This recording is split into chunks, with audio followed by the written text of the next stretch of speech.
Salve, salve, ouvintes e ouvintes do podcast do lado esquerdo do muro. Estamos de volta mais uma semana. Eu, Marcos Gorenstein e João Miragaia. Fala, João. Fala, Marquinhos, beleza? Tudo tranquilo, na boa, caminhando naquela quinta-feira, dia 14 de dezembro, 10h10 da noite, começando a nossa gravação, episódio 225.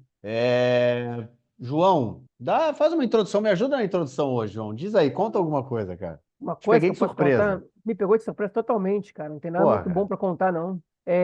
Enfim, bom, vou contar sim uma coisa. Os colaboradores da gente, do plano de meta, que a gente vai lançar daqui a pouquinho novo, para o nosso novo site. Já vou atualizando aí nossos ouvintes. A gente vai lançar um site, a gente vai expandir o nosso, enfim, nossa marca, o Lado Esquerdo do Muro, para coisas que vão muito além do podcast. Inclusive, já vou dar um spoiler aqui, um curso online que a gente quer oferecer aí para os nossos ouvintes barra colaboradores. E hoje eu gravei a primeira aula de um curso sobre história de Israel, hein? Enfim, a gravação não ficou muito boa, então vou ter que fazer de novo, mas a aula está pronta, né? Então eu já preparei a aula, está pronta, e aí, enfim, foi muito legal poder preparar essa aula, e é legal também saber que a gente vai poder expandir um pouco enfim, nossa transmissão de conteúdo, que tem gente que está afim de escutar a gente, talvez de ver a gente também. Então, essa é uma palhinha do que vem no nosso projeto a futuro aí. É isso. Um podcasting também, né? Que era um podcast que eu comecei a fazer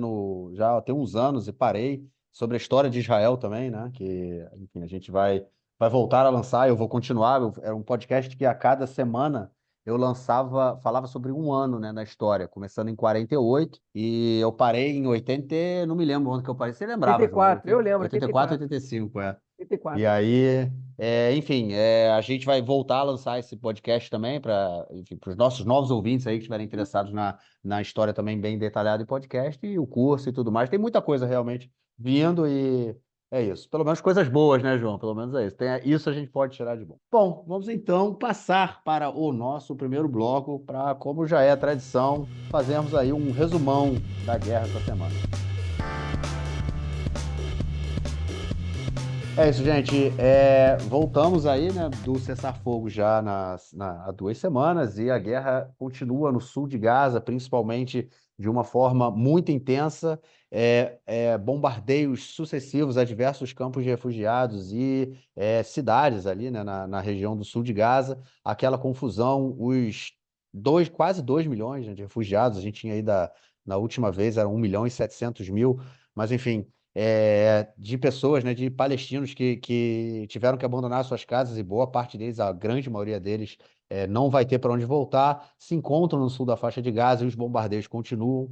O caos está instaurado em Gaza, né? A gente tem visto imagens aí que são realmente assustadoras e muito tristes. É absurdo o que a gente vê realmente que está acontecendo na faixa de Gaza no momento. É uma crise humanitária sem fim. A gente vê a fome crescendo, famílias enormes, né, tendo que passar semanas aí com 8, 9 latas de atum e, enfim, outro tipo de enlatado, porque essa é a comida que tem, não tem água potável. Enfim, o caos está realmente instaurado. Essa semana a gente teve também um tempo muito frio aqui em Israel e, obviamente, na faixa de Gaza. Muita chuva durante 2 dias e as imagens que saíram de Gaza também foram realmente muito, muito tristes, né? Muito, muito pesadas, né? Alagamentos, enfim. E a gente pensando em toda a situação, também as doenças já estão se espalhando entre a população, afinal de contas, tá todo mundo junto, enfim, nas condições, né, que eu estou falando aqui, e os hospitais, obviamente, também não estão podendo funcionar como deveriam funcionar em função da guerra e de tudo mais. A crise em Gaza continua, né, enfim, e vem se agravando, e o que a gente vê também é o aumento do número de mortos. A gente já está em quase 20 mil mortos. Agora, né, o site da ONU estava dando já um update na última atualização, mais de 18 mil mortos, ou seja, com certeza já passamos dos 20 mil, porque aí não contam os desaparecidos, as pessoas que então, foram soterradas, né, dos bombardeios desde o início da guerra. Inclusive, essa semana saiu uma reportagem na CNN falando que Israel já jogou 22 mil bombas em Gaza. sendo que cerca de entre 40% e 45% delas não eram bombas guiadas, né? Eles chamam de bombas burras, que são simplesmente bombas que saem do avião e elas não têm precisão, né? Cerca de 45%, entre 40% e 45% dessas bombas jogadas por Israel, de acordo com a CNN, são essas bombas sem a precisão. Enfim, isso mostra aí, né, tudo que a gente está relatando aí de Gaza, isso dentro ali, tudo que está. Essa é a guerra que está acontecendo dentro de Gaza. Do lado de fora, a gente continua tendo uma pressão muito grande, né, da comunidade internacional sobre Israel. A Assembleia da ONU votou essa semana pelo fim da guerra, por um cessar-fogo.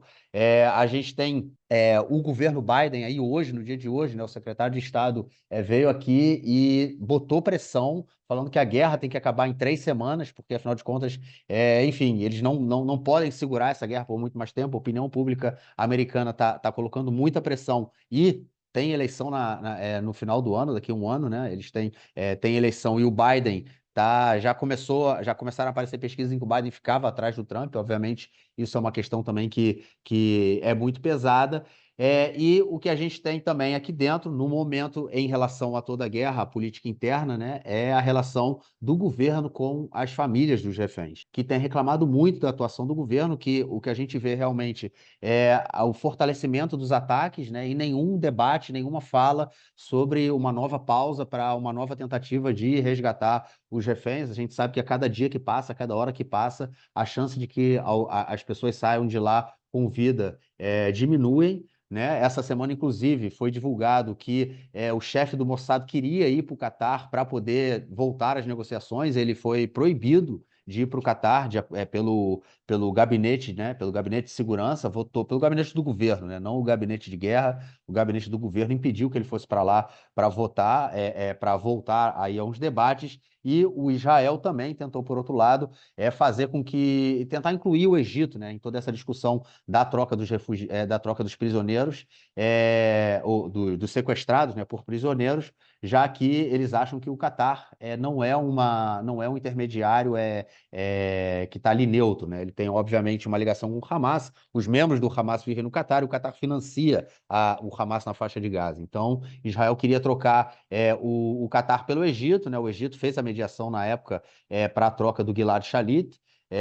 E agora Israel queria voltar aí a botar o Egito na cena em frente a essa coisa toda. Junto a isso, João, para terminar aqui essa introdução, Israel começou a jogar água, né, a inundar os poços, os túneis do Hamas, dezenas, centenas de túneis do Hamas com água do mar, que estão sendo jogadas aí do mar, né, estão sendo puxadas por bombas gigantes direto nos túneis com o objetivo aí de destruí-los de uma vez por todas, apesar, né, de ter muita, a gente ter visto aí na semana passada muita gente falando que isso pode causar um dano ecológico e ao terreno, né, ao solo de Gaza ali por anos. Mas mesmo assim, essa medida já está sendo feita, até porque essa semana a gente teve, né, no sul de Gaza um batalhão do exército que sofreu 10 baixas, porque enfim, eles não entraram nos túneis, eles entrar no outro prédio, que era um prédio do Hamas. E o prédio, enfim, teve lá uma batalha e 10 soldados morreram, mas os túneis, né, são sempre muito perigosos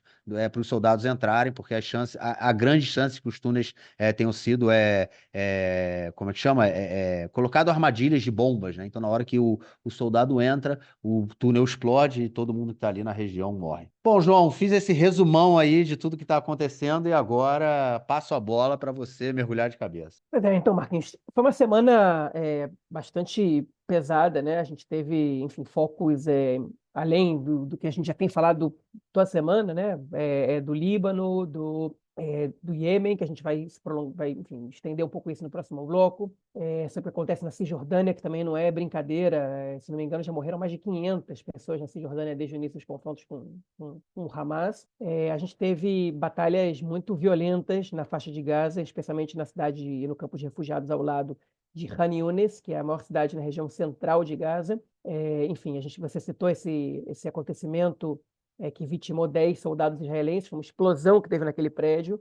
Enfim, vários feridos também, inclusive um dos principais comandantes da infantaria israelense da Brigada Golani foi ferido ali. A gente comentou na semana passada que o número 3 do partido do Benny Gantz, né, o Gadi Eisenkot, que é ex-chefe das Forças Armadas, ele perdeu o filho num combate na semana passada e ele perdeu também o sobrinho 1 ou 2 dias depois.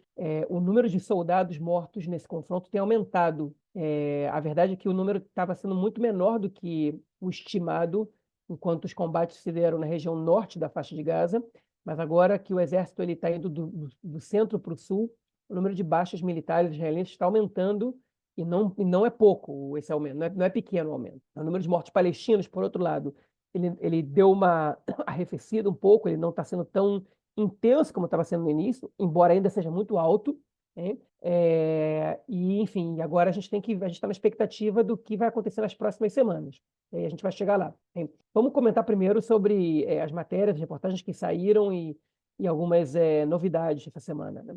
A gente tem visto, parte da narrativa pró-Israel, um questionamento com relação ao número de mortos palestinos, alegando que a única fonte é o Hamas, e que o Hamas não separa não faz diferenciação entre civis e terroristas, e que, enfim, eles jogam números para cima, superdimensionam, etc, etc. E houve uma investigação jornalística feita em parceria pela Reuters e pelo jornal Haaretz israelense. Publicaram uma reportagem essa semana mostrando que os números lançados pelo Hamas, segundo diversos especialistas forenses que analisaram os métodos de informação e de contabilidade e o que chegam, por exemplo, no Ministério da Saúde Palestina, da Cisjordânia, da Autoridade Palestina, enfim, por vários pesos. Eu recomendo que vocês leiam essa reportagem. Eu não vou aqui, enfim, citar todos os documentos usados, né? Mas que os números eles são fidedignos e que possivelmente eles estão subnotificados por conta da quantidade de mortos sobre os quais ainda não se tem conhecimento, até porque a principal fonte de informação são os corpos que são levados aos hospitais. E se o corpo está soterrado, por exemplo, ele não foi levado ao hospital. Tem famílias que, por diversas razões, não levaram os corpos aos hospitais. Isso quer dizer que nenhum corpo que não é levado ao hospital não é contado, muito pelo contrário, a maioria sim é, mas muito provavelmente existe uma subnotificação. Então, o número que a gente tinha acesso quando essa matéria foi divulgada, de quase 18 mil mortos, ele já deve ser maior e ele é fidedigno. Aparentemente, de acordo com essa investigação jornalística, feita por esses 2 veículos de imprensa. E um deles é israelense, e o outro é internacional, não sei a que país exatamente é a Reuters, mas é uma agência que trabalha no mundo inteiro. A gente não está falando de Al Jazeera, nem de fontes ligadas ao Hamas, né? Enfim, então não tem como a gente questionar, pelo menos sobre o argumento que já não é muito honesto, ad hominem, né? Então, dito isso, o número de mortos na faixa de Gaza após 10 semanas de guerra, que é semelhante ao conflito que a gente teve, a Operação Margem Protetora, de 2014, que também durou 10 semanas, é um número surreal. Porque se a gente está se aproximando aí dos 20 mil mortos, a gente está com 8 vezes mais palestinos mortos nessa guerra do que a gente teve na operação de 2014, que durou o mesmo tempo e também teve incursão terrestre israelense. Ou seja, é um número aterrador, assustador, enfim, não tem outro, eu sei usar superlativos João, adequados para isso, sim. a gente está chegando a 1% da faixa de mortos na faixa de Gaza. A população da faixa de Gaza gira em torno de 2 milhões e 100, 2 milhões e 200, e a gente já pode dizer, né? Se a gente tem aí, eu estou com o site da ONU aqui aberto, são mais de 18 mil mortes, né? De acordo com a ONU também. Então, assim, pode dizer que a gente já passou de 22 mil mortos em função de todos os desaparecidos, e a gente passa de 1% já, ou seja, uma a cada 100 pessoas na faixa de Gaza morreram nos últimos 2 meses, cara, de guerra. Exatamente. E a gente não tem, dessa vez, uma coisa que eu costumo dizer, em geral, nas últimas guerras que a gente viu, o próprio exército israelense, se você acredita nas informações do exército, se você quiser ou não, mas o fato é que o próprio exército israelense, ele divulga uma estimativa de quantos desses mortos são terroristas e quantos não, ou combatentes, ou como você quiser chamar. E no caso, a gente só viu essa estimativa sendo publicada nas últimas semanas. As primeiras semanas de guerra, isso não foi sequer mencionado. E isso é um mau sinal. É um sinal de que, na melhor das hipóteses, as forças de defesa de Israel não têm ideia de quantos mortos são terroristas. E isso é muito complicado para a própria defesa do país nos tribunais internacionais, quando o país vier a ser acusado, porque, enfim, para você evocar o princípio da proporcionalidade, você precisa demonstrar o seu alvo era um alvo legítimo. E se você não tem sequer o número de pessoas enfim, que você desejava executar e que você conseguiu executar ali, isso é um problema muito grande para você comprovar as suas intenções, né? Enfim, a sua eficácia ou qualquer outra coisa que seja. Atualmente, eles falam em 7.000 terroristas mortos, que é um número mais baixo do que era a média alegada pelo próprio Haaretz, perdão, pelo próprio exército nos confrontos anteriores, né? A gente estava passando da metade de terroristas no confronto de 2021, cujo nome da operação eu já me esqueci. O número de mortos terroristas, segundo o exército israelense, era mais da metade dos mortos totais. E agora a gente está falando em cerca de um terço, se esses números são condizentes com a realidade, o que é um péssimo sinal. E como se calculava que o Hamas tinha entre 20 e 30 mil combatentes, a gente pode dizer que o quê? Que o Hamas já perdeu, já foram executados entre um terço e um quarto, mais ou menos, dos combatentes do Hamas. Enfim, então não sobram tantos assim. Então a guerra não precisa ter mais muito tempo, né? Fora os que a gente viu nessa semana, através de alguns vídeos enfim, de pessoas de cueca, alguns com a arma na mão entregando as armas, que foram apresentados pelo exército de Israel como pessoas, como combatentes do Hamas se rendendo, segundo algumas fontes, porque eles teriam perdido o contato com a central do Hamas, com a liderança, com os comandantes, e já não sabiam mais o que fazer, como combater, e preferiram se render. Enfim, então, se a gente tem vários que se renderam e outros que foram executados, quantos ainda sobram, né? Quantos ainda estão atuando? Então, enfim, isso dá, se as informações do exército estão corretas, então a gente deveria estar se aproximando do fim desse confronto. Mas, enfim, uma informação que saiu essa semana também que é importante e que está sendo muito distorcida nas redes sociais é que, distorcida, na verdade, não a informação em si, mas sim a explicação sobre ela. É que cerca de 20% dos soldados israelenses mortos, eles foram mortos por fogo amigo, ou por erro, né? Enfim, por equívocos, erros militares das próprias Forças Armadas israelenses. 20%, a gente perdeu até agora, sei lá, 120 soldados, eu não me lembro exatamente isso, a gente está falando aí de 24 soldados mortos por fogo amigo. Algumas pessoas alegam que, então, isso é prova de que o exército também pode ter matado vários soldados ou vários civis no 7 de outubro. Enfim, isso não é... A relação ela não faz sentido. Primeiro que a gente tem que analisar de onde, qual é essa informação exata? A imensa maioria desses mortos por fogo amigo, segundo os relatórios do próprio Exército, são mortos por forças terrestres, especialmente da infantaria, em troca de tiros, no meio do fogo cruzado. Não são mortos pela Força Aérea, por helicópteros, por aviões, nem por bombardeios marítimos, nem por disparos de tanque. Não são as grandes explosões que causaram esse número de mortes. São fogo amigo no meio da batalha. Enfim, é o sujeito que foi dar cobertura e por algum problema no meio do caminho, no fogo cruzado, ele acabou morrendo. É um número alto, hein? Eu não sei precisar se é um número mais alto do que a média. Eu já escutei diversas histórias de soldados em Israel que serviram em outras guerras, soldados da reserva, ou ex-soldados da reserva, que já não fazem mais reserva por conta da idade, que presenciaram ou estiveram envolvidos em situações de fogo amigo. Na Guerra do Líbano, na Segunda Guerra do Líbano, em 2006, eu já escutei 2 ou 3 histórias desse nível. Uma delas, inclusive, com 2 tanques que se cruzaram e que um deles, a artilharia começou a disparar até que eles se deram conta que se tratava de soldados israelenses e, enfim, e eu escutei isso da boca de um soldado, né? Então, isso lamentavelmente, não é incomum nesse tipo de confronto, quando você lida com grupos enfim, que se transvestem de civis e que se escondem e que usam táticas de guerrilha. Os soldados, eles às vezes são enganados pelo efeito surpresa ou por diversas outras variáveis, principalmente quando a luta é urbana também, que aí, enfim, isso tem uma série de dificultadores, e isso acontece. Mas não tem absolutamente nenhuma relação com os mortos do 7 de outubro, até porque esses soldados, enfim, esses 20% de mortos, eles não incluem os soldados mortos no 7 de outubro. São só os números de soldados mortos dentro da faixa de Gaza. Enfim, o que mais aconteceu essa semana? O Exército, como você comentou, Marquinhos, segundo informações do Wall Street Journal, começou a inundar os túneis do Hamas através desse equipamento que a gente comentou no podcast da semana passada. Enfim, o Exército norte-americano, o Ministério da Defesa norte-americano não apoia esse tipo de ação. Tem muitos generais reticentes enquanto a isso, com receio da morte de civis, com receio da contaminação da água em Gaza, uma vez que a água potável já é artigo raro por lá.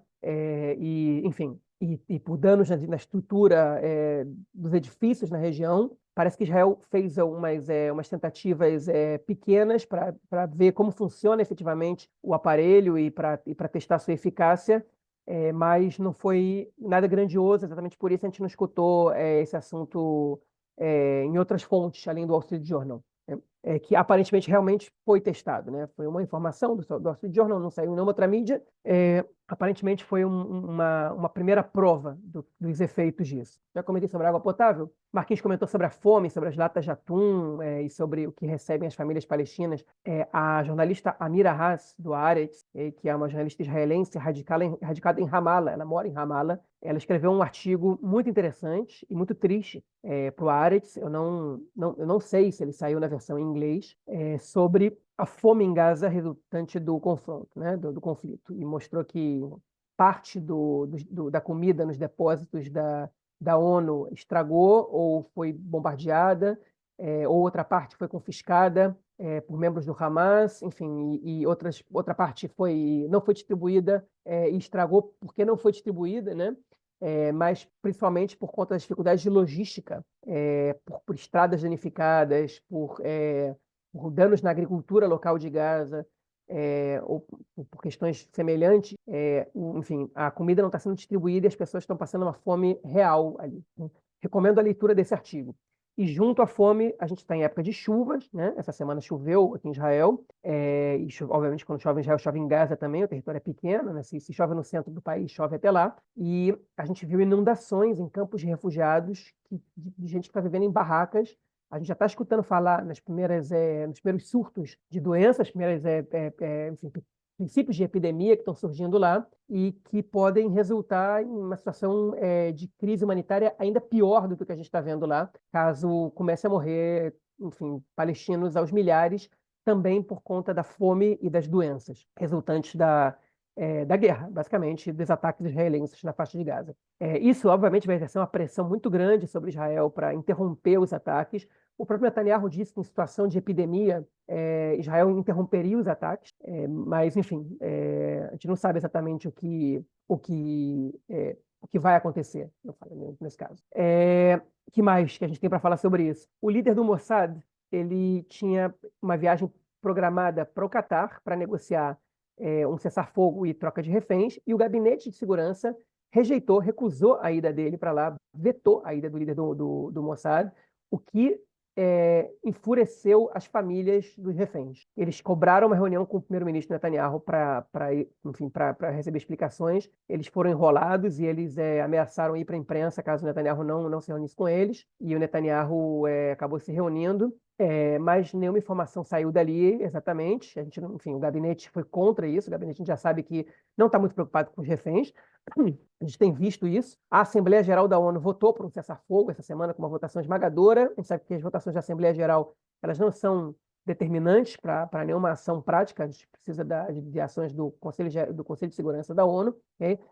Mas, enfim, existia aparentemente uma inclinação para a tentativa de um outro cessar-fogo temporário para a troca dos reféns, que foi barrada pelo Gabinete de Segurança. Mas hoje mesmo, nessa quinta-feira, que a gente está gravando, quinta-feira, dia 14 de dezembro, fontes do Egito, fontes egípcias, disseram ao jornal Haaretz que Israel solicitou ao Egito a intermediação de um acordo para cessar-fogo por troca de reféns, né? E fontes israelenses confirmaram esse pedido e fontes palestinas também, embora eles tenham dito que essas negociações elas são apenas preliminares. Eu imagino que, por conta da grave situação humanitária, pela visita do Anthony Blinken, que é o assessor de defesa do Biden aqui em Israel, sobre o qual a gente vai falar daqui a pouquinho, enfim, essa crise humanitária ela vai acabar gerando uma nova rodada de cessar-fogo, e isso pode estar para acontecer a qualquer momento. O prazo estipulado que a gente tinha até o Natal, ele está acabando. Hoje a gente teve um debate sobre até quando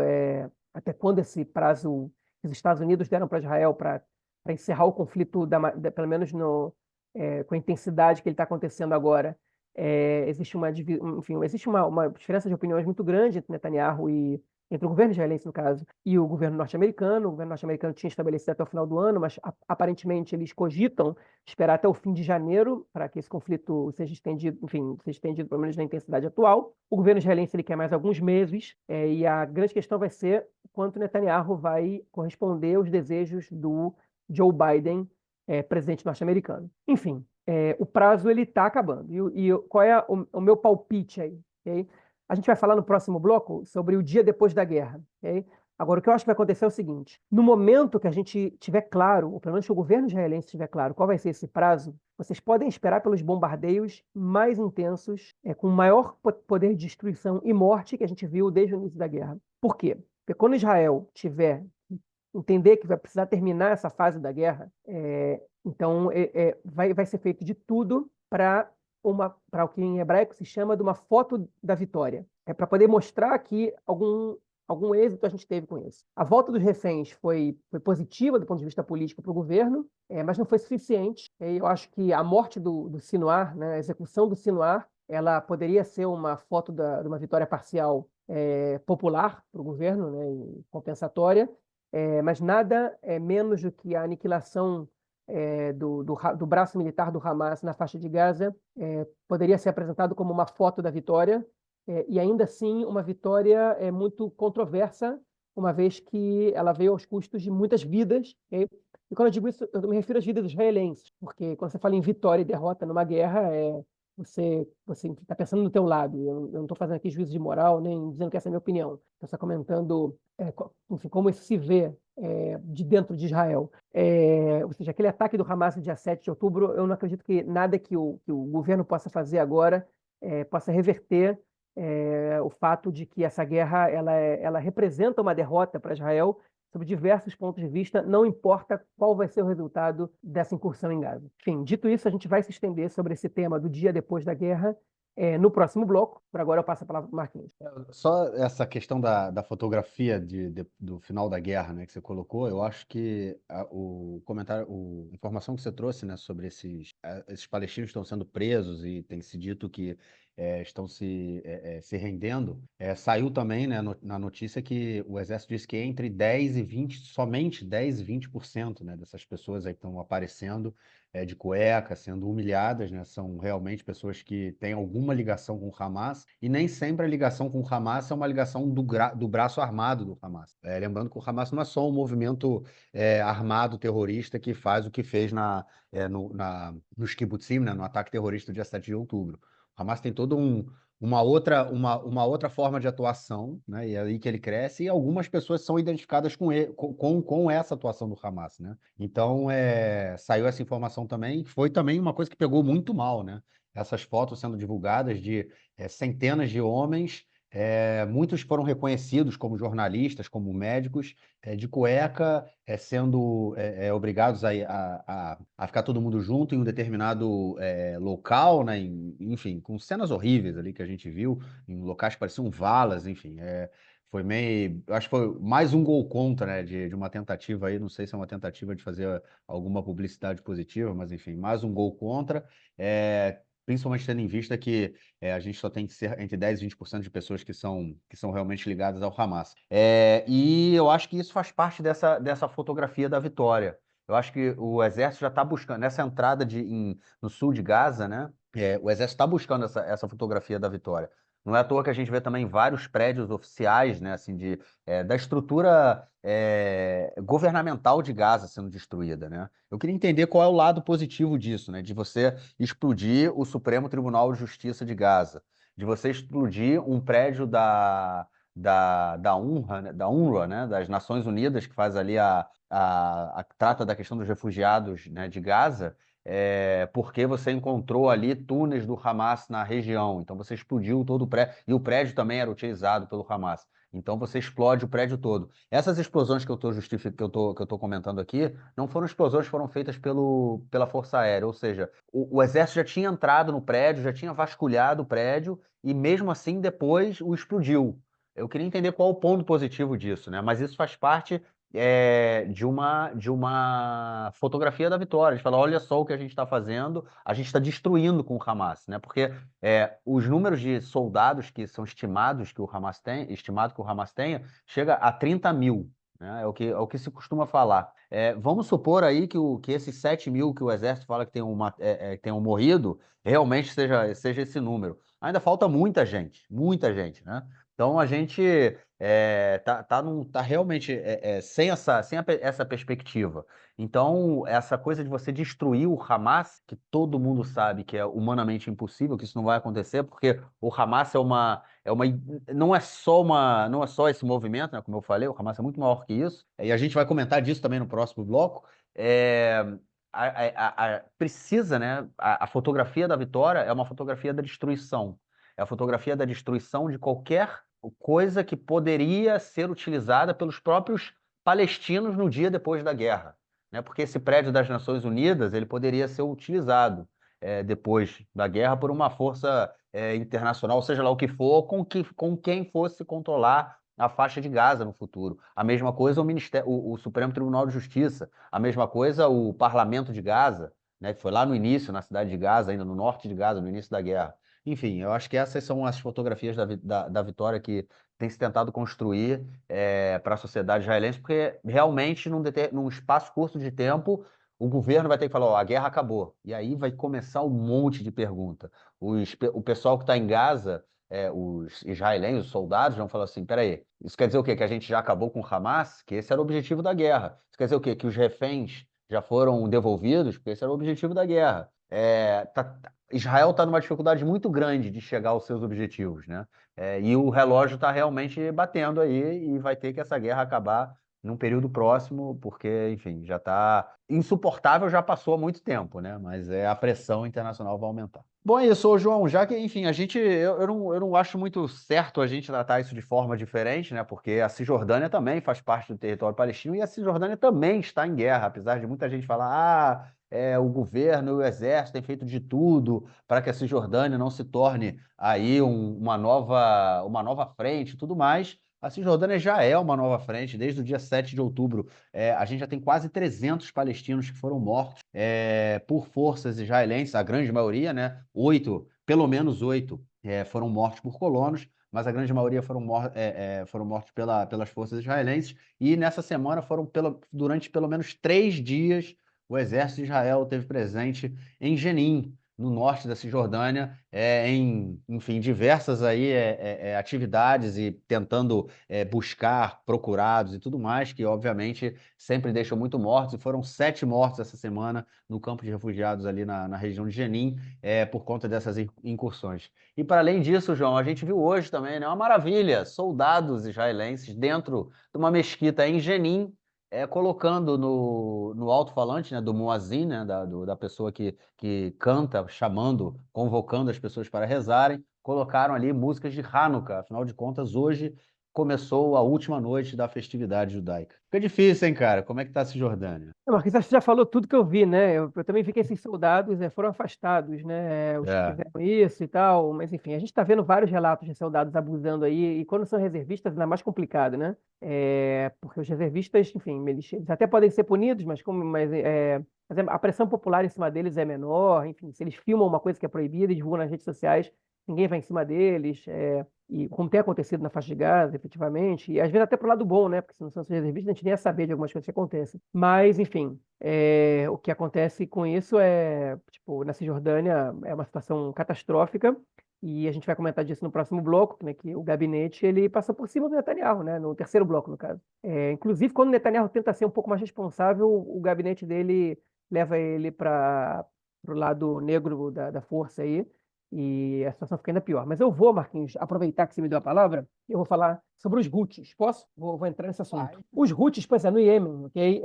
A gente tem comentado sobre eles, e vai sair um episódio especial essa semana que eles vão ser, não exatamente o tema central, mas um componente importante. Fiquem esperando aí, que no meio da semana tem um especial com uma convidada muito especial também. Mas, enfim, os Houthis são, no caso, a milícia de uma corrente islâmica próxima ao xiismo, que é financiada pelo Irã e que, enfim, conquista.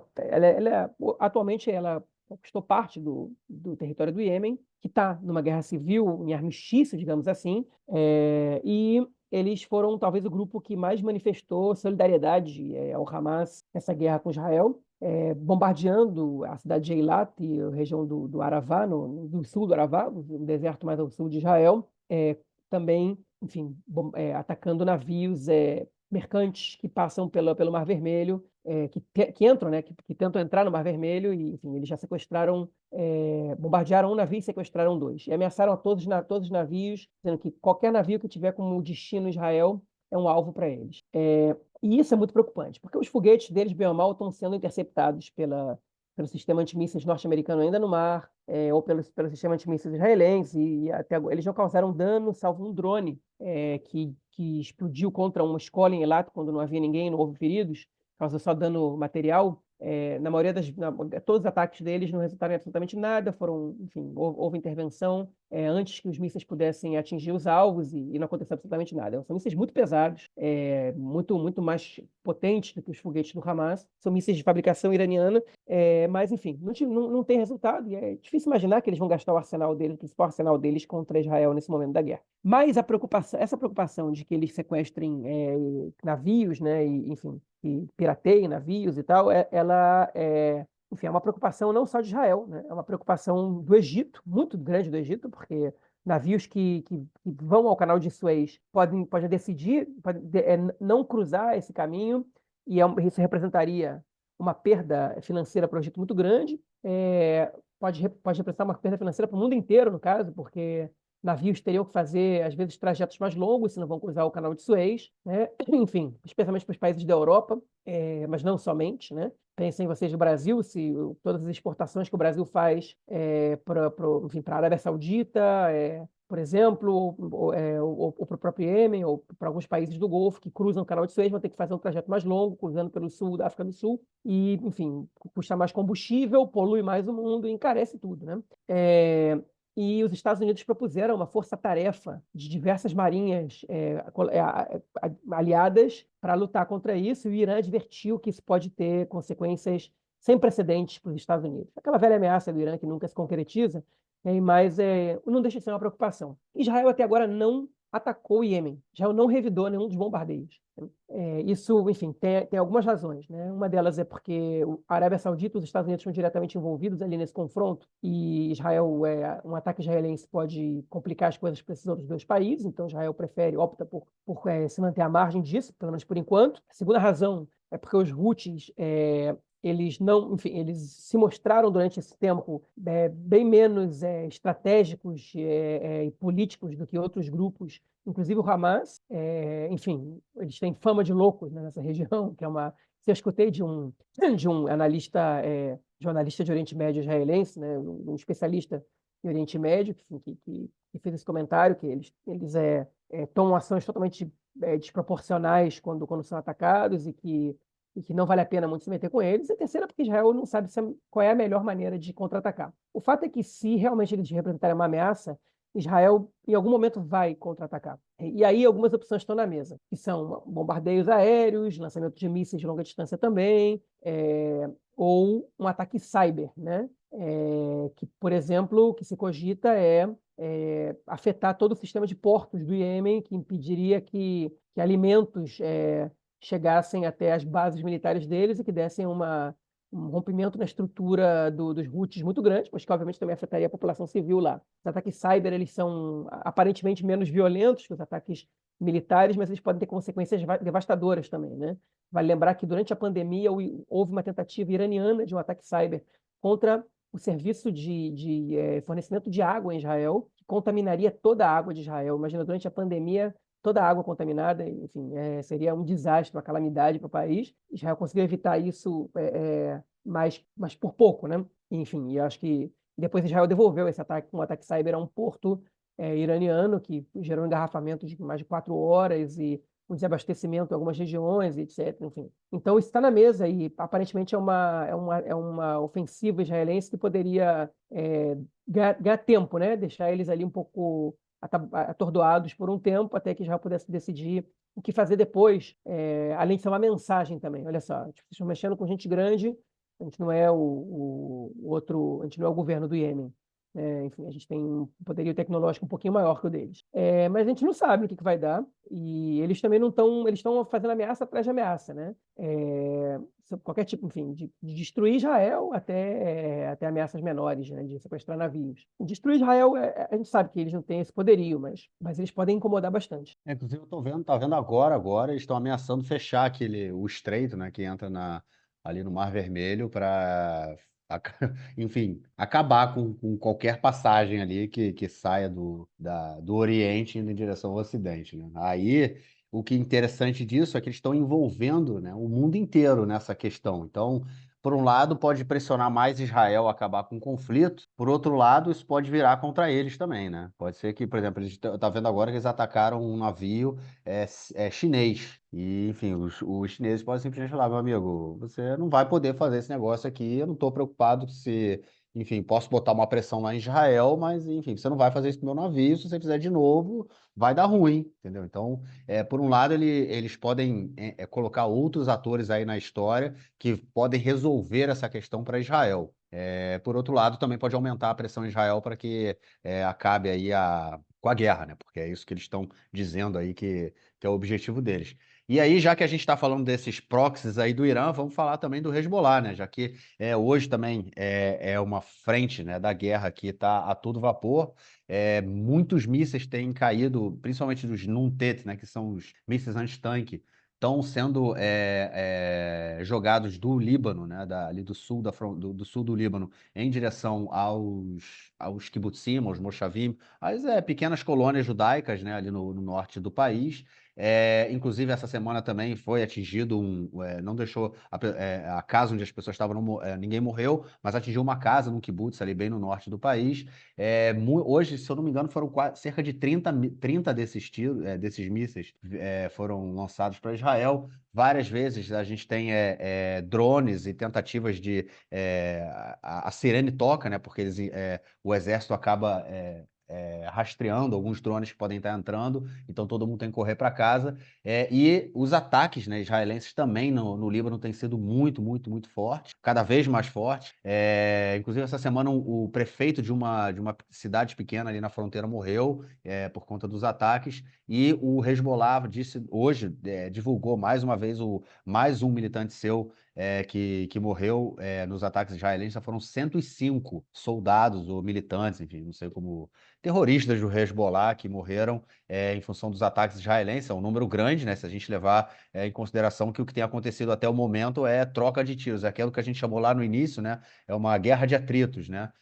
Você tem aquela tensão ali, mas nada muito grave ainda, né? Ainda, porque o discurso tanto aqui, principalmente aqui, né? Enfim, lá também, né? Acrescenta, tá subindo muito na árvore, tá se acirrando muito, mas o discurso aqui em Israel em relação ao Líbano também tem se acirrado muito. A gente vê já o primeiro-ministro, tanto o Netanyahu quanto o ministro da Defesa, o Gallant, falando que se o Hezbollah começar uma nova guerra, eles vão transformar Beirute em Gaza, no que é Gaza hoje, né? Tanto a cidade de Gaza quanto Khan Yunis. Foi isso que o Netanyahu falou no dia de hoje. É isso, João.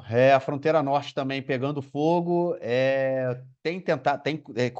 Começou nessa semana, eles começaram a tentar buscar aí alguma solução nacional, uma solução política, diplomática para resolver isso, mas o que todo mundo está dizendo é que no final dessa guerra, o dia de depois, né, a gente não vai poder ter o Líbano, ter o Hezbollah ali na fronteira sul, tão perto de Israel como está hoje. Não vamos, não vai ser possível, né?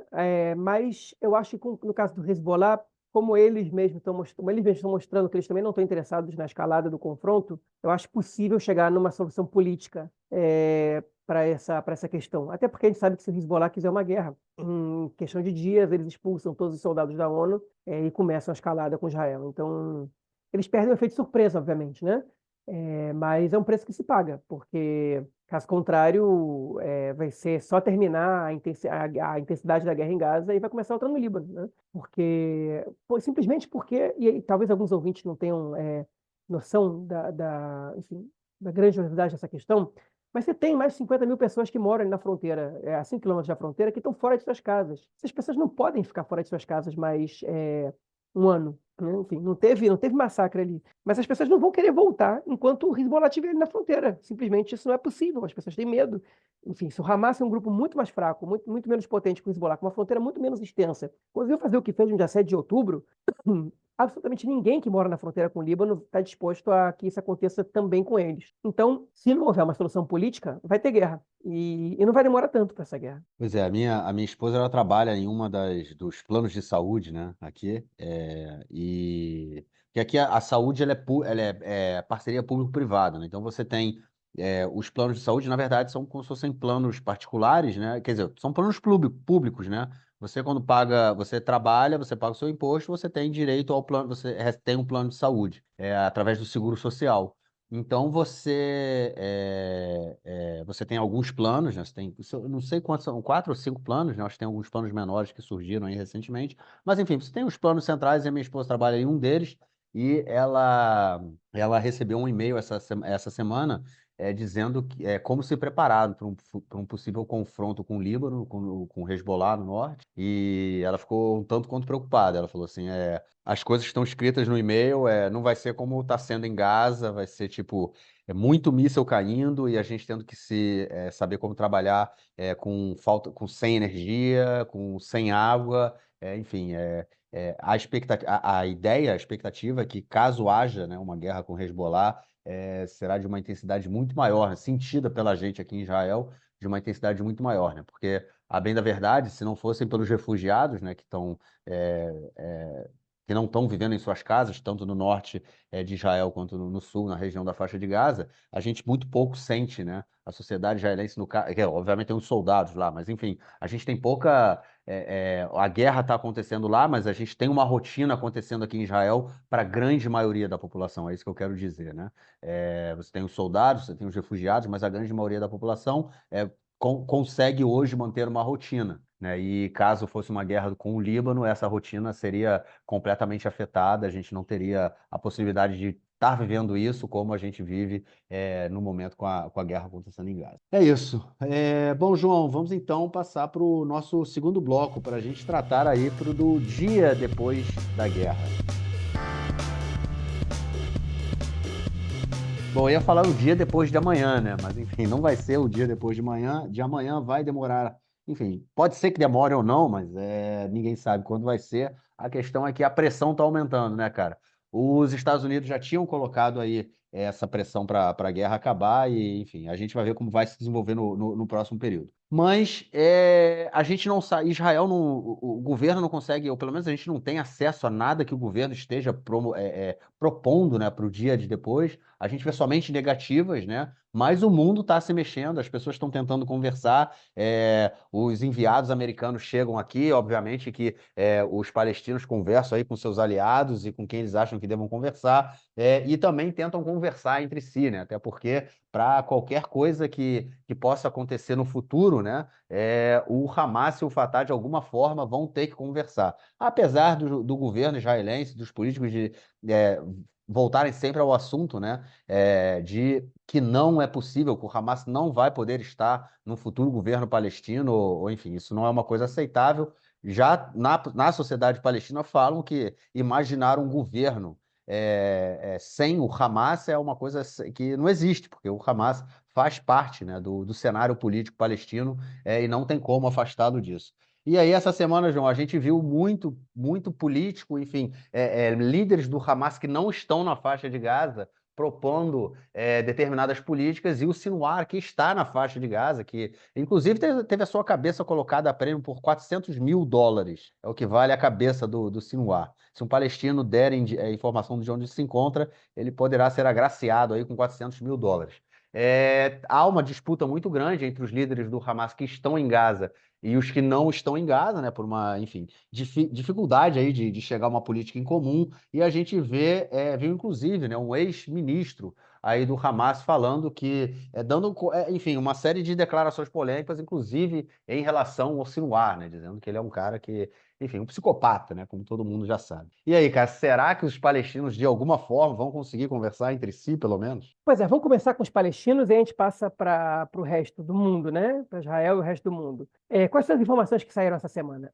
A primeira informação saiu bem no sábado, né? O podcast tinha acabado de ser lançado e houve uma entrevista do primeiro-ministro palestino, Mohamed Shtayyeh, que deu uma declaração muito complexa sobre uma aproximação com o Hamas, dizendo que qualquer perspectiva de futuro da administração em Gaza tem que contar com o Hamas. E ele é membro do Fatah, do partido do Abu Mazen, né, o Mahmoud Abbas, que é enfim, o presidente da Autoridade Palestina. Então, ele diz o seguinte, ó, a gente, enfim, ele na verdade expandiu um pouco, ele se estendeu sobre o que o Abbas já tinha dito, que era que ele não ia controlar Gaza subindo num blindado israelense, né, e descendo lá depois que Israel exterminar o Hamas. Ele diz o seguinte, olha, qualquer perspectiva de controle de Gaza, ele conta com a participação do Hamas também na gestão, ou seja, uma gestão conjunta ou o que quer que seja. Então, é óbvio que nesse momento o Fatah e o Hamas eles estão do mesmo lado, não porque eles compactuam dos mesmos meios, nem têm os mesmos valores, mas eles são parte do mesmo povo, que está em guerra com outro povo, no caso com Israel, com o Estado, o mesmo Estado que ocupa os territórios palestinos, e no momento desses a tendência é de união. Então, quem se queixa que o Abu Mazen até agora não condenou os ataques do Hamas no 7 de outubro, não entende como uma declaração dessa seria recebida na autoridade palestina ou faz isso de propósito para colocar ele contra a parede, porque quer, na verdade, afundar o Abbas e não que ele seja uma figura representativa e importante, como é o caso, por exemplo, do governo israelense. Então ele vai dar essa declaração e ela não foi a única, né? E aí a gente sabe que no Catar houve outras reuniões entre membros do Hamas com membros da Autoridade Palestina, do Fatah, que mostraram uma certa aproximação. Okay? E entre essas reuniões, o Musa Abu Marzouk, que é o vice, ele é o vice-chanceler do Hamas, ele deu uma declaração dizendo que o Hamas deveria entrar para a OLP, que o Estado de Israel é um fato consumado e que enfim, que reconhecer Israel é natural para o futuro do Hamas. Okay? Ele deu essa entrevista para o site americano Al Monitor, e aí 2 dias depois da repercussão, né, ele disse que as palavras dele foram distorcidas e foram editadas e que ele não quer dizer isso, e que a luta do Hamas é a mesma luta, que a OLP tem práticas que ainda não fazem ser possíveis entrar do Hamas, mas que, mais do que isso, os objetivos do Hamas continuam sendo os mesmos. Em outras palavras, é destruir o Estado de Israel, né? Mas a questão não é essa. A questão é a seguinte: ele pode ter escorregado, ele pode ter sido editado, mas o fato é que há uma aproximação entre o Fatah e o braço político do Hamas no Catar. E o Sinwar se irritou muito com esses encontros e com essas declarações. Ele ficou, segundo algumas fontes disseram ao jornalista Jack Huri do Haaretz, o jornalista árabe do Haaretz, ele ficou furioso com as informações que ele recebeu, e que, enfim, ficou muito irritado, gritou e falou que isso não podia acontecer. E vale lembrar que o Sinwar, ele é inferior ao Haniyeh, ao Khaled Marshall, na escala de poder do Hamas. Ele está degraus abaixo deles, né? Enfim, eles são seus superiores. E mesmo assim ele está lidando como se ele fosse o grande líder do Hamas. E disse que não tem que ter negociação nenhuma com ninguém antes dessa guerra acabar. Enquanto essa guerra estiver rolando, a gente vai até o final. Né? E aí a gente vê que o braço político e o braço armado do Hamas, especialmente o braço político, que se encontra fora da faixa de Gaza, inclusive fora também dos territórios, né, no exterior completo, na diáspora da Palestina, ou no exílio, né, melhor dizendo, eles seguem buscando a sobrevivência como seu principal objetivo. E se isso exigir deles um passo pragmático, eles aparentemente estão dispostos a dar. A gente não sabe o tamanho desse passo, se é reconhecer Israel, mas, por exemplo, se unir à OLP, desde que o Hamas foi criado, Hamas jamais aceitou fazer parte da OLP. A OLP é a confederação de partidos que compõem a autoridade palestina atualmente, né? que é a coalizão da qual o Fatah é o partido dominante, né? Do qual, por exemplo, a Frente Popular de Libertação da Palestina já fez parte e se retirou. Né? Então, o Hamas entrar para a OLP a OLP significa, para quem não sabe, Organização pela Libertação da Palestina, seria uma movimentação sem precedentes, hein? Seria algo surreal, que a gente nunca escutou falar. Então a gente vê aí que os objetivos dos dois setores do Hamas, do braço político e do braço armado, especificamente o braço armado comandado pelo Yahya Sinwar, são divergentes sobre, inclusive, o futuro da organização, do Hamas. Isso também mostra um pouco a psicologia do Sinwar. Ele está disposto a levar as pessoas enfim, ao martírio, a morrer por isso e ir até o final com a luta dele, porque aparentemente as crenças dele, a maneira dele enfim, de interpretar a ideologia do Hamas essa forma de jihadismo da qual o Hamas faz parte é diferente da do braço político do Hamas, né? O jihadismo não é só, enfim, não tem só uma maneira de atuação, né? Ela tem outras. E também não é só a guerra, a maneira de você lançar uma jihad. A jihad, inclusive, ela tem interpretações pacíficas dentro do Islã, né? Enfim, e dentro desse contexto, a gente teve também participação de outros países árabes nessa questão, né? Porque aí os palestinos já estão debatendo o dia depois de amanhã. E aí um jornal libanês, ele disse que o Egito, né, publicou uma matéria dizendo que o Egito, ainda que eles se recusem a isso, eles já estão preparando um cenário no qual eles recebam centenas de milhares de refugiados de Gaza, vendo a situação como inevitável e já negociando, segundo esse jornal libanês, que é ligado ao Hezbollah, por isso também vale a pena a gente fazer esse questionamento até que ponto isso é real ou não, né? E aí eu faço totalmente uma avaliação ad hominem, até porque isso só saiu nesse jornal, que o Egito também está preparando outros países do mundo a receber refugiados palestinos, né, da faixa de Gaza. E isso, o que isso quer dizer? Que os planos de Israel são expulsar os palestinos de Gaza. E o Egito seria um colaborador de Israel nessa situação, e, obviamente, que isso acende um pouco, acirra os ânimos no mundo árabe contra o Egito e contra Israel, e, enfim, é o interesse do Hezbollah também. Mas essa notícia saiu e a gente não pode simplesmente ignorar que ela tenha saído. E os Emirados Árabes e a Arábia Saudita, que o tempo inteiro têm sido citados pelo Netanyahu como os grupos que vão ser responsáveis por financiar a reconstrução de Gaza, até porque ele quer afastar o Catar desse papel, até pelas relações positivas que o Catar tem com o Hamas, né? Esses dois países, já cansados de serem usados pelo Netanyahu, sem que eles tenham combinado absolutamente nada com ele, disseram o seguinte: olha só, a gente não vai participar de nenhuma reconstrução de lugar nenhum enquanto não houver um Estado palestino. Eles botaram um ponto final ali. E aí, quem fez coro com eles foi o próprio Biden e o governo Biden, que estão deixando claro, por exemplo, o Blinken teve aqui semana passada, e agora a gente viu aqui em Israel também o Jake Sullivan, que é o assessor para assuntos internacionais da Casa Branca, que parece que colocou um deadline para o Netanyahu, né? Que a gente ainda não sabe, a gente comentou no bloco passado, se é até o final de dezembro, até o final de janeiro, mas que a partir desse momento, os ataques a Gaza vão ter que ser muito menos intensos, que vão ter que ser operações pontuais, com o qual o governo israelense não concorda, e eles não estão ligando muito para isso. E o Biden, ele deu umas declarações que chegam a ser inacreditáveis sobre o Netanyahu. Inacreditáveis. Eu vou traduzir aqui para vocês, para vocês terem noção do que a gente está falando. Hein? O Biden, ele deu duas declarações, e elas foram declarações públicas, não são as sete chaves, não foram fontes que disseram. Ele disse o seguinte: Netanyahu é um bom amigo, mas eu acho que ele precisa mudar. Ele não pode negar a criação do Estado palestino no futuro. Ele disse isso primeiro. E depois ele disse o seguinte, também publicamente: o Netanyahu precisa mudar a concepção, perdão, o Netanyahu precisa mudar a formação do seu governo. Ele está interferindo diretamente em questões internas, já interferindo, na verdade, tentando interferir, né? Tentando intervir em questões internas da política israelense, dizendo para o Netanyahu o seguinte: meu querido, você precisa fechar governo com o Benny Gantz, com o Yair Lapid, com os grupos mais moderados ou da esquerda que aceitam o Estado palestino. Você não pode ficar para sempre negando o Estado palestino. Não tem espaço mais para isso. Então, Biden está sinalizando o seguinte: ou ele muda, ou a gente vai ter que fazer alguma coisa.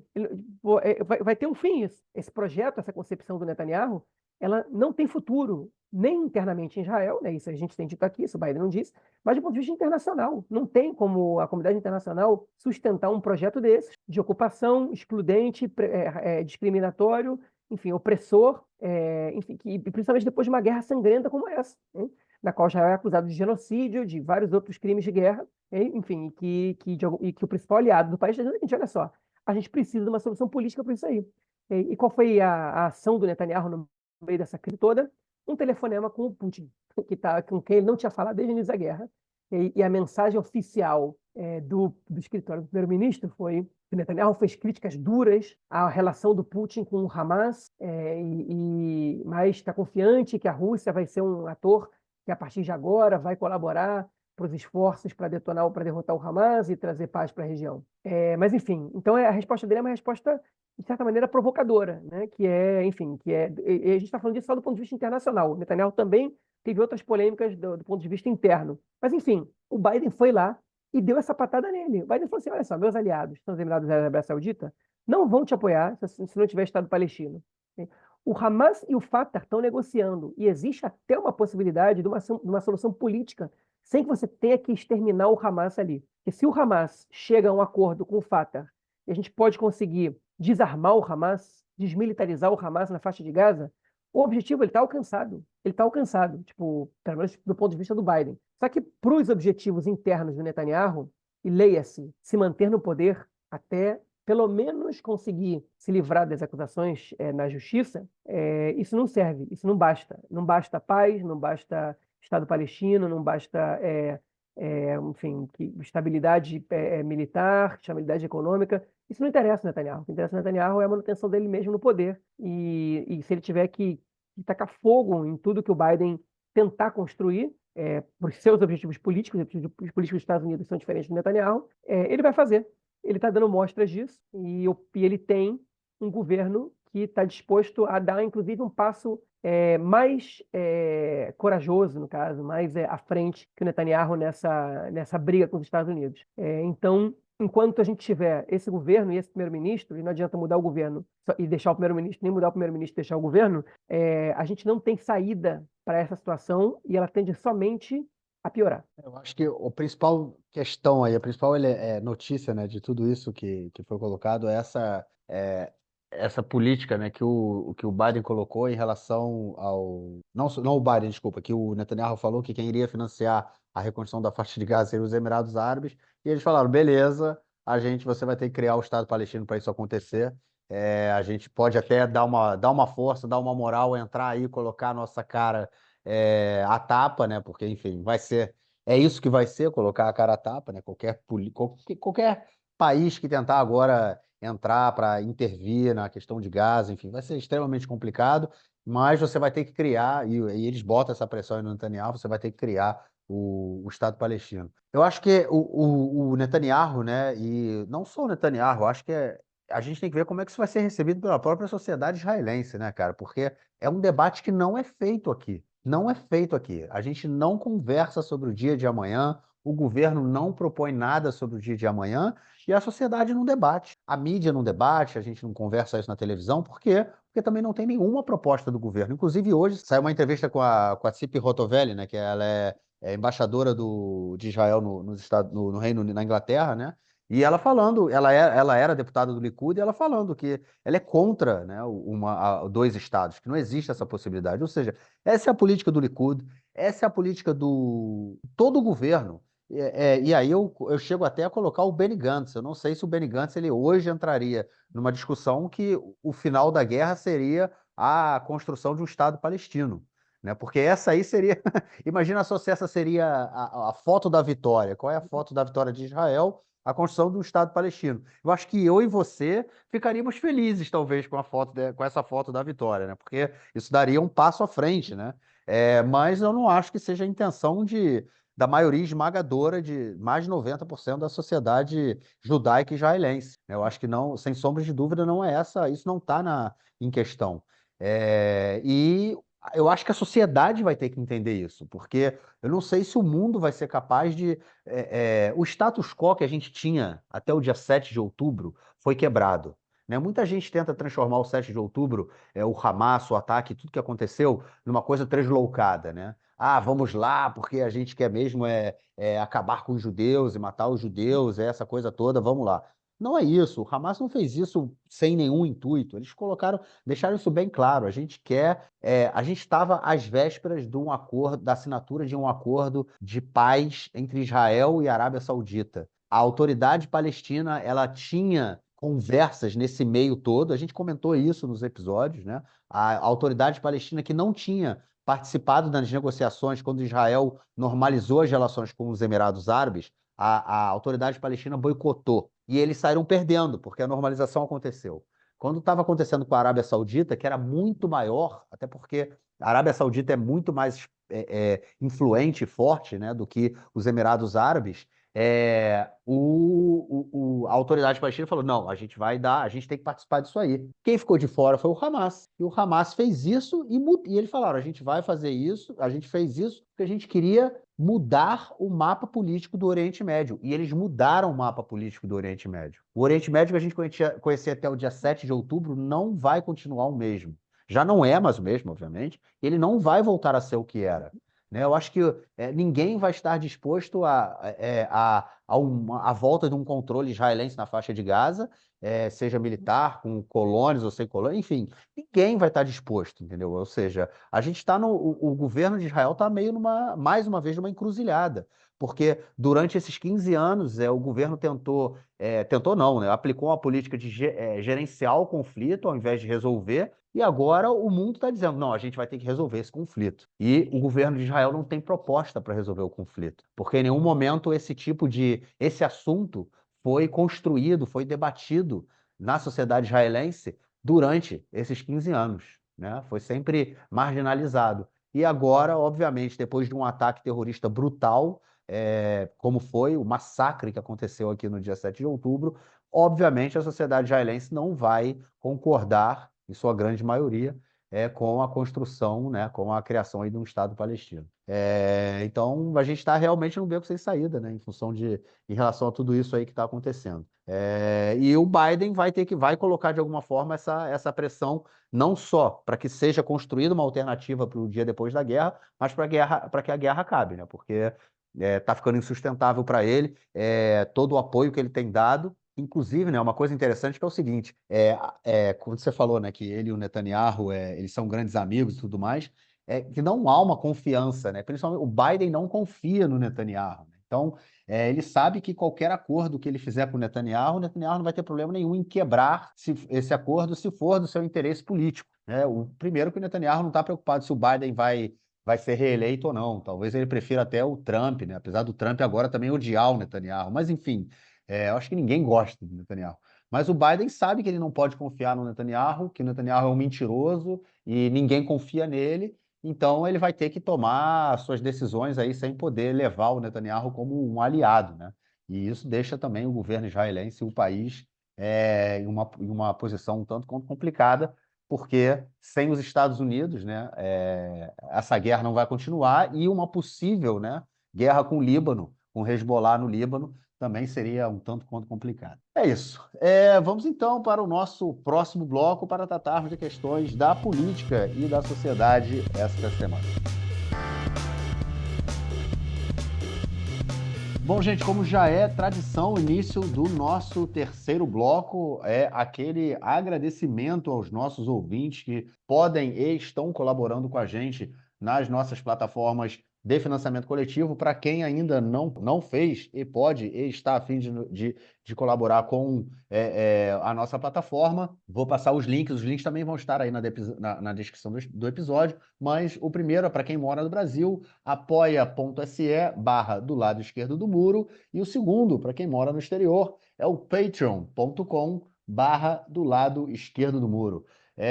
Mais uma vez, os links estão na descrição e vocês podem encontrar tudo lá. É isso, gente. Vamos lá, então, o nome dos nossos ouvintes: Alex Gruppenmacher, Alexandra Himmelstein, Angela Goldstein, Arthur Benchimol, Bernardo Mascarenhas, Carlos Besso, Daniel Schor, Daniel Spector, Daniele Salgado de Oliveira, Débora Blanc, Débora Rosenfeld, Fabiana Vanderlan, Felipe Raimovich, Giovanni Orso, Glenda Rubenstein, Guto Pereira Nunes, Helena Latermacher, José Orenstein, Leonardo Stuhl, Luiz Lederman, Maria Fison, Noah Vago, Rafael Stern, Roberto Dias Pereira, Roberto Tonani, Sérgio Goldbaum, Thaís Scheinberg, Adriano Versani, Alex Greenstein, Alan Tabakoff, Amir Arones, Cláudio Dailac, Débora Segal, Eliane Cooperman, Gustavo Gorenstein, Júlia Rios, Léo Bueno, Liz Unikovski, Luana Lima, Marcelo Schumvarker, Marcos Paulo Januário de Souza, Maurício Lande, Mária Weinstock, Michel Zales, Mila Chazeliov, Museu Judaico de São Paulo, Padu de Almeida, Raquel Penharol,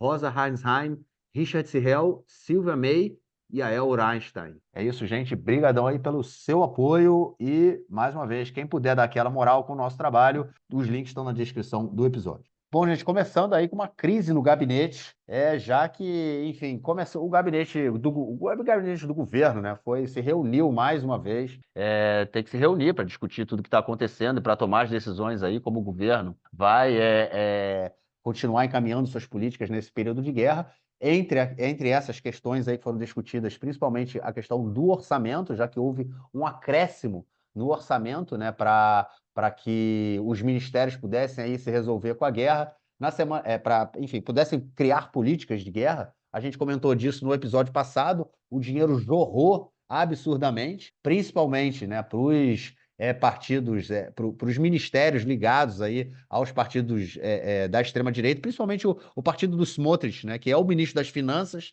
e ele passou uma quantia um tanto quanto razoável, podemos dizer assim, para o partido para uma deputada, né, do seu partido, a Auri Struk, que é responsável pelo Ministério dos assentamentos, né? Ela faz toda essa intermediação aí com os assentamentos.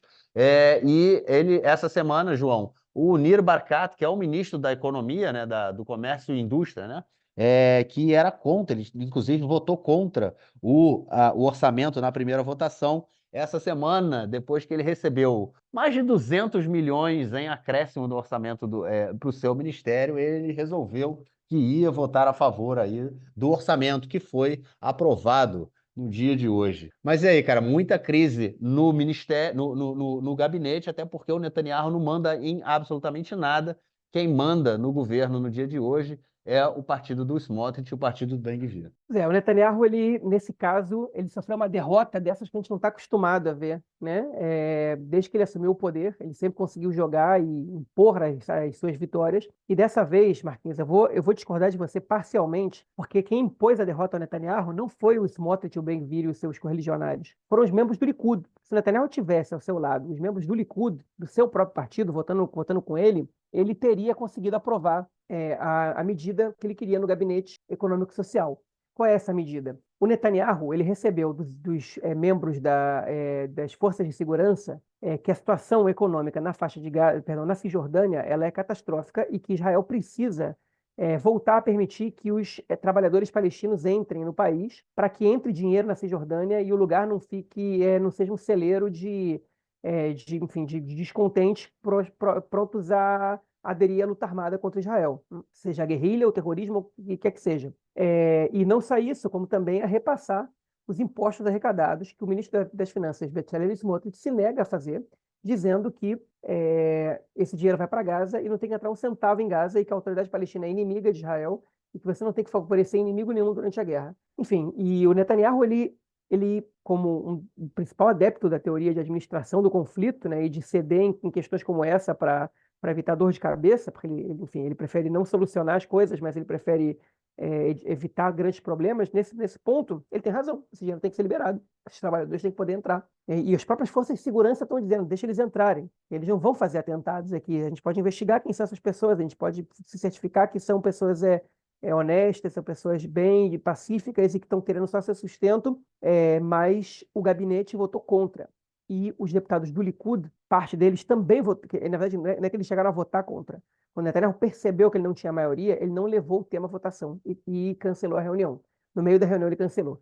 E aí o Smotrich ele deu uma declaração dizendo o seguinte: acabou o tempo de que a gente acha que a paz se compra com dinheiro. Essa concepção está equivocada. A paz não se compra com dinheiro, isso deu errado. A gente viu que quando a gente deixou entrar mais trabalhadores de Gaza, aconteceu o 7 de outubro. E sabe que o Smotrich também tem razão. A paz não se compra com dinheiro. É um fato isso. Mas a miséria extrema, sem dúvida nenhuma, ela empurra os palestinos à luta armada contra Israel, até porque eles sabem muito bem que Israel é responsável pela ocupação, enfim, pela falta de independência deles, pela falta de autonomia, enfim, pela não liberdade deles, né? E tudo isso gera também uma pobreza maior para a população palestina. É só isso? Claro que não. Enfim, o Fatah é um governo, a autoridade palestina é um governo corrupto, o Hamas também, seus líderes são milionários ou bilionários, enfim, eles estão cheios de acordos enfim, de esquemas com filiados ao partido que tem cargos públicos, enquanto parte da população passa necessidade. Enfim, é um sistema capitalista oligárquico muito problemático e que, enfim, dos modelos que a gente conhece no sul global, enfim, dos piores possíveis, mas a culpa vai ser sempre de Israel, enquanto eles puderem culpar Israel. E o fato é que Israel tem uma imensa proporção enfim, na responsabilidade pelo que está acontecendo. E o Smotrich vai dar essa declaração. E o Netanyahu não faz nada. Tipo, e ele fala o seguinte: ó, se ele quer que isso aconteça, ele vai ter que trocar de ministro das Finanças, porque eu não vou repassar nada para eles. Mas o Smotrich, ele teve uma batalha que ele perdeu. Ele queria repassar 250 milhões de shekel, que equivale a mais ou menos 70 milhões, 80 milhões de dólares, para os colonos, e era um dinheiro que não ia exatamente para instituições que automaticamente recebem, ligadas ao Ministério da Educação, ao Ministério da Saúde, ou etc. E ele foi aconselhado pelo conselheiro jurídico do seu ministério que não fizesse isso, porque a questão ia parar na justiça e os colonos nunca iam ver a cor desse dinheiro. Então ele preferiu adiar essa situação, não mandou esse dinheiro para lá e, a princípio, repassou o dinheiro para o Nir Barkat, que é o ministro da Indústria e Comércio, para que ele ficasse mais tranquilo e parasse, enfim, de encher o saco do governo. O Barkat que votou contra o orçamento, foi o único parlamentar do Likud que votou contra o orçamento na primeira leitura, mas agora na segunda e na terceira leitura ele votou a favor, que o ministério dele recebeu o que ele queria. Então a questão dele não era exatamente essencial contra o orçamento, era uma questão política que favoreceu o seu ministério. Eu até acho que ele tinha razão, porque ele tá cobrando dinheiro para fortalecer os autônomos, os trabalhadores autônomos, os pequenos negócios, e eu até acho que ele tinha razão quando ele exigiu esse dinheiro, mas é pouco, né, para o orçamento absurdo que eles aprovaram, que a gente comentou na edição passada do podcast. Hein? E essa não foi a única crise do Netanyahu, né? Ele também foi embarreirado pela deputada Orit Struk, do mesmo partido do Bezalel Smotrich, que disse que se o Netanyahu agir enfim, para um caminho que vai normalizar a situação na faixa de Gaza, na Cisjordânia, com a autoridade palestina, não é que ele vai ter que trocar de governo, é que o país vai ter que trocar de primeiro-ministro. Ou seja, o governo vai derrubar o Netanyahu. Ela fez uma ameaça, claro, ao Netanyahu. Né? Assim mesmo, tipo, se você for para esse lado, a gente vai te derrubar. Basicamente, ela não falou com essas palavras, mas ela disse com outras palavras que queriam dizer exatamente isso. A gente vai trocar de primeiro-ministro. Né? E aí o Netanyahu, o que ele fez? Apelou para a base dele e deu um discurso no qual ele disse o absurdo de que as vítimas do 7 de outubro, que não vai repetir os erros do 7 de outubro, que Israel não pode repetir os erros do passado para gerar vítimas como os acordos de Oslo geraram, que são do tamanho das do 7 de outubro. Está dentro da narrativa da direita, especialmente da extrema-direita, que os acordos de Oslo geraram centenas ou até milhares de vítimas, né? E o Netanyahu, ele cometeu a gafe, no caso, de comparar Oslo com o 7 de outubro. Isso aqui, enfim, o 7 de outubro foi a responsabilidade dele, né? Então se ele queria dizer que Oslo foi responsável por um grande número de mortes, como uma tragédia nacional, ele podia ter usado um exemplo que não estava, enfim, no qual ele não era o responsável pela segurança do país. Mas, enfim, ele soltou essa. Mas o objetivo dele qual foi?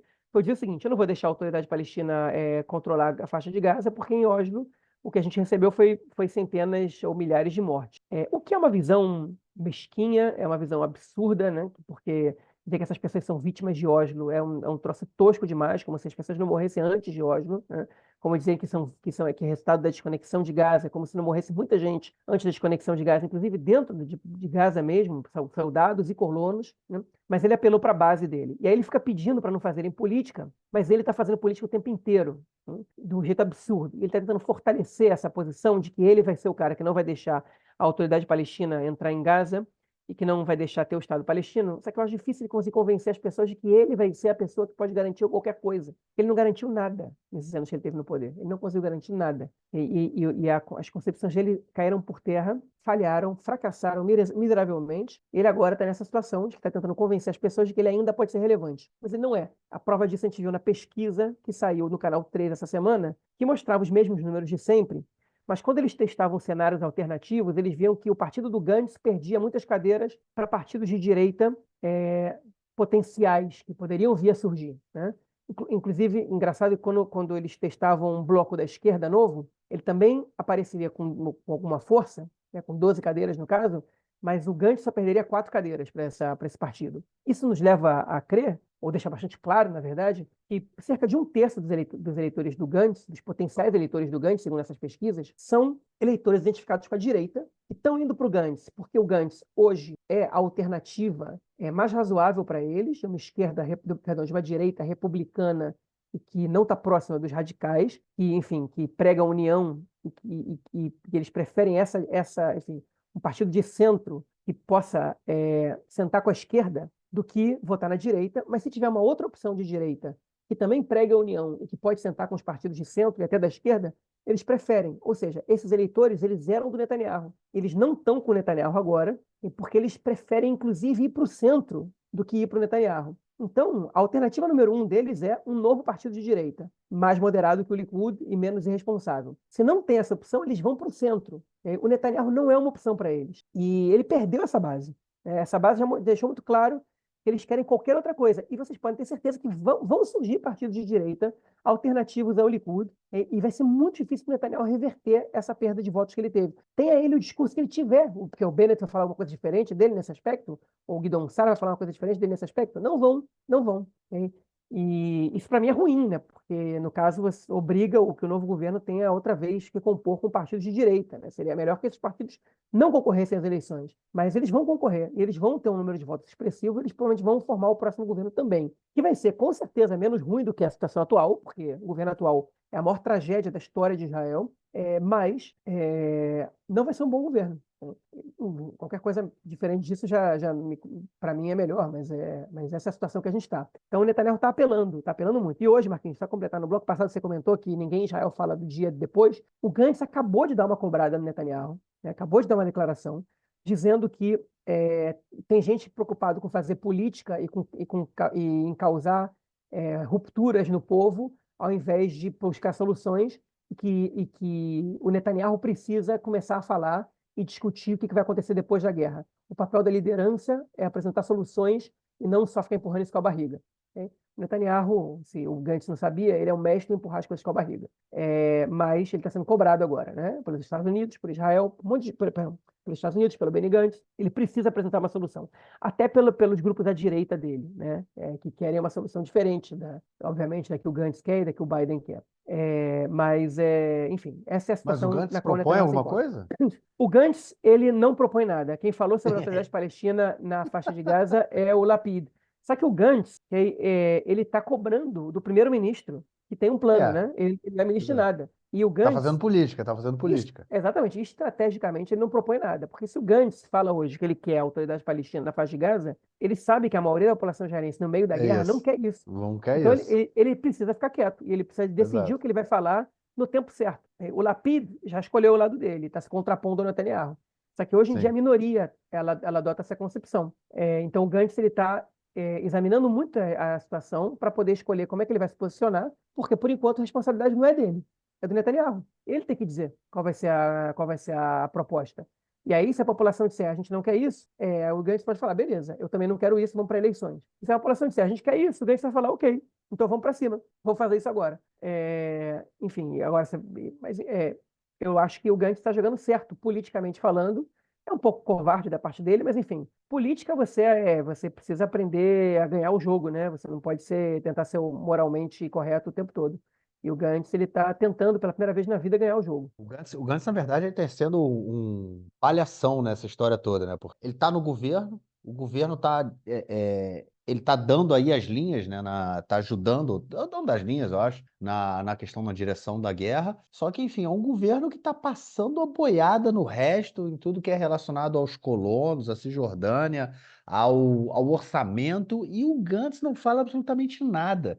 Não coloca nenhuma pressão no Netanyahu. Ok, o partido dele vota contra. O partido dele votou contra o orçamento e tudo mais. Mas, pô, você faz parte do governo. Você está dando sustentabilidade a isso. Você está permitindo com que o orçamento do ano que vem esteja completamente comprometido com coisas que não são essenciais para o momento de guerra. E o Gantz está lá. Ele não sai do governo, ele está dando apoio para isso. Ele está.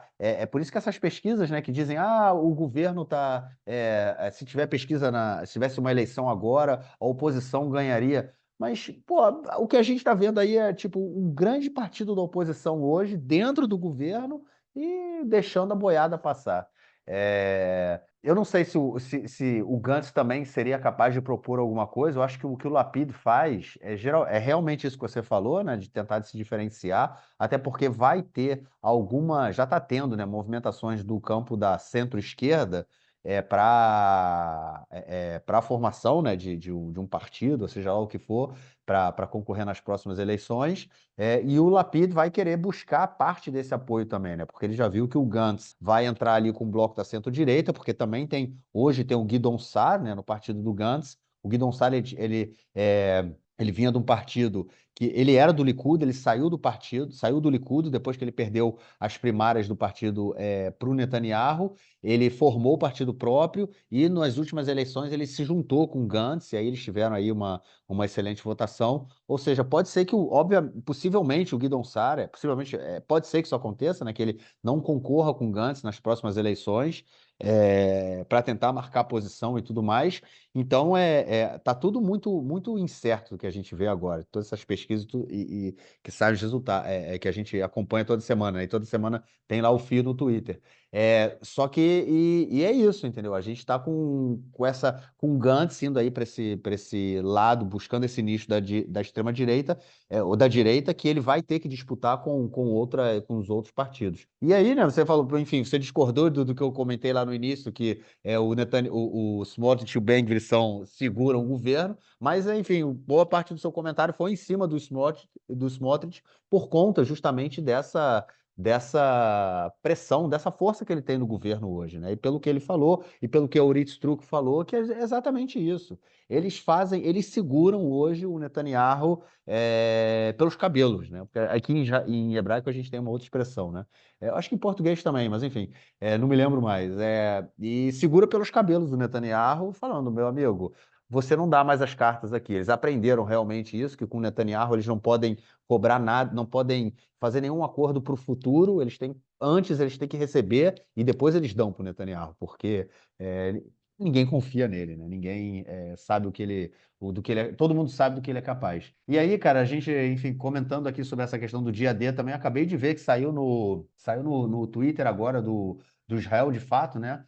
Uma notícia do canal 12 que o sistema, enfim, as forças de segurança aqui de Israel, eles já elaboraram uma proposta para depois da guerra, para o dia depois da guerra, para a faixa de Gaza.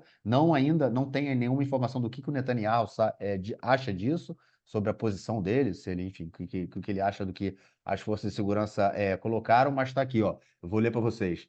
O primeiro ponto: estabelecimento de uma força internacional para assumir o controle da faixa de Gaza. Essa força seria formada pelos Estados Unidos, França e Alemanha. Essa força também teria teria a capacidade militar e administrativa, e aí isso aí incluiria funcionários da autoridade palestina e também empresários palestinos locais.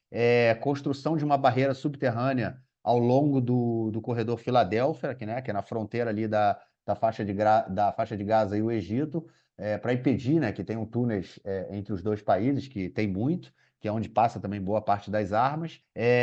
Também a construção de um novo terminal de passagem de mercadorias entre o Egito e a faixa de Gaza, e esse terminal teria controle internacional e israelense também.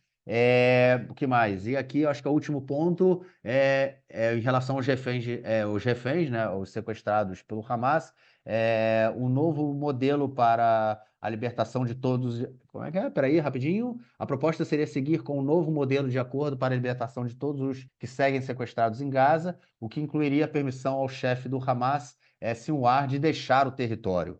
Opa, interessante demais isso, hein, cara? É uma proposta aí das forças de segurança para que o líder do Hamas em Gaza fosse embora do território é, de Gaza, né?